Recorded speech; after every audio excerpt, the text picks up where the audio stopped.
Less than an hour ago, Israel unleashed another round of heavy fire on Gaza after air raids earlier today killed 42 people. I'm Aaron Nolan. That's our top story this hour on NewsNation Prime. And I'm Ruta Shabazi. This is the single deadliest attack since the latest round of violence began. Global leaders increasing calls for immediate ceasefire and negotiations as the violence continues for the 7th day.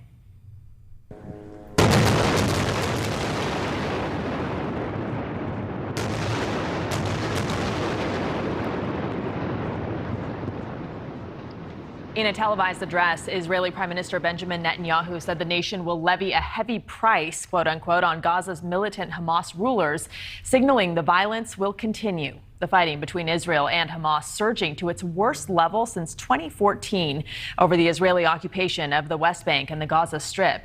The United Nations convening an emergency meeting today to demand a stop to the civilian bloodshed and to begin negotiations toward real and lasting peace. The current hostilities are utterly appalling. This latest round of violence only perpetuates the cycles of death, destruction and despair, and pushes farther to the horizon any hopes of coexistence and peace. The only way forward is to return to negotiations with the goal of a two-state solution, leaving two states side by side in peace, security and mutual recognition, with Jerusalem as the capital of both states, all based on relevant UN resolutions, international law and prior agreements. For more, I'm joined now by Stephen Zunes. He is a professor of politics and international studies at the University of San Francisco. Welcome to Prime. Good to be with you. All right, well, the Palestinian Authorities say the shelling of Israel has killed at least 197 people, including at least 58 children. At least 10 people in Israel have died from rocket attacks fired from Gaza. The UN, as you heard, calling on everyone involved to respect humanitarian law. What kind of international response do you expect following the UN Security Council meeting today? It remains to be seen. Twice last week, the United Nations Security Council was ready to issue a very strong statement, a balanced statement, but one that was quite strong, demanding a ceasefire. 14 nations agreed to it, but the United States did not. The U.S. effectively blocked the statement from going forward. We don't know the details of what the U.S. objections were, but the United States is clearly an outlier in terms of the international community. Don't know about what's happened today, whether they're any closer to putting together some kind of statement or resolution towards ending the conflict. But for now, it doesn't look very hopeful. And the Biden administration, as you mentioned, standing by Israel, saying it has a right to defend itself. Progressive Democrats, though, are calling on the administration to do more to defend Palestinians. How important is the American position here in this conflict? Well, certainly the majority of Americans, including progressive Democrats, as well as the UN Security Council, all believe that Israel has a right to defend itself.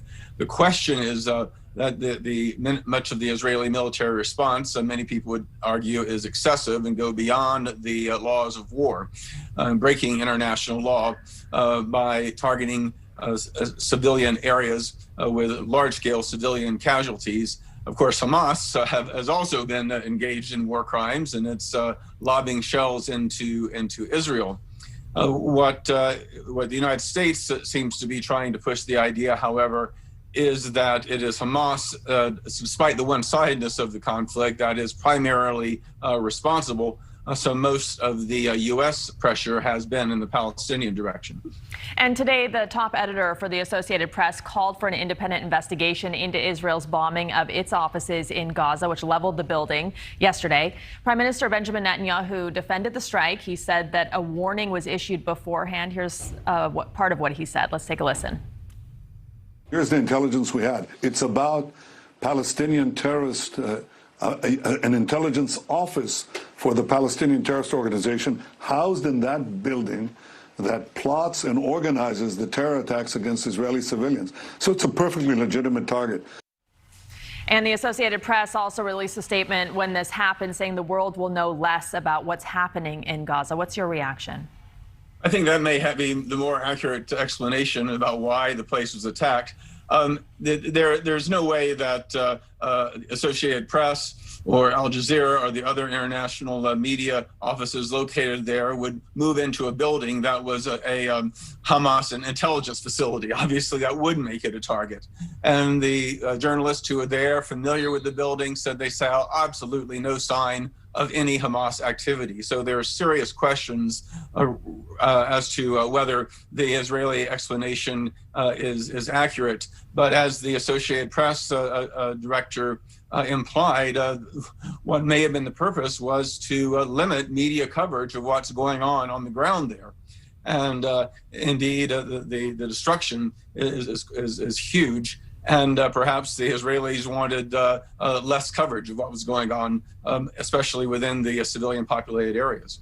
And we heard the ambassador there calling for a two-state solution. I know this is a very long answer for another day, perhaps, but do you see any possibility of a two-state solution coming from the violence that's happening now? Certainly, this is just going to delay it. It's going to strengthen the hardliners on both sides. Both the Hamas and the Israeli government do not seem open to the idea of a viable two-state solution. The Palestine Authority, led by President Abbas and the Fatah party, do accept a two-state solution, but they are largely powerless in this in this endeavor, and they're not involved directly in the fighting right now. But it's very hard for both Palestinian and Israeli moderates right now to see this horrific violence going on, not just in terms of the human suffering, but it makes their desire for a two-state solution, for peace between Israelis and Palestinian, all the more elusive. It is heartbreaking all around, no matter which way you look at it. Professor Zunes, thank you very much for joining us today. My pleasure.